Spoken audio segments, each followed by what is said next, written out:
Are you feeling really flat with your life, really disappointed with your career, not feeling the joy, connection and happiness you'd hoped for?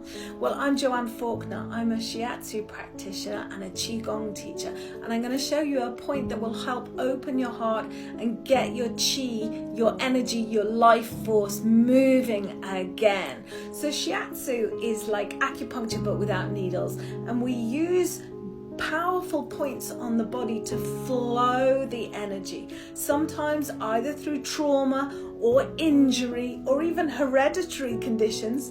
We can get blockages that stop the energy moving. Also, we might be really low in energy, and then that means that also stagnation of energy occurs and we feel really flat. Okay, so let's get things moving. First of all, find the midline of your body and then draw a midline across your nipples, perhaps where they wear, could be, should be, maybe, but you get the general idea. What you'll do is you'll find the sternum and you'll find kind of like a hollow point there. That's CV17, conception vessel 17.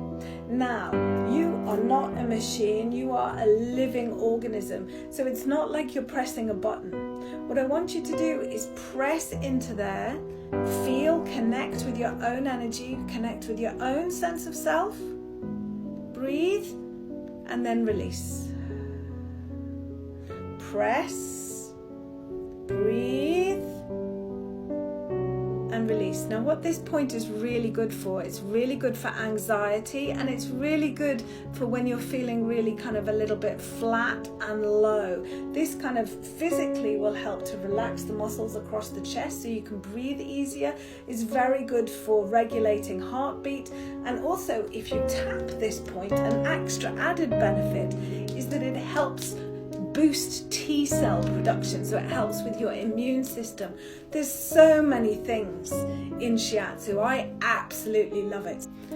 I do love it, and I hope to introduce to all of you some more as well. Follow along for some more points.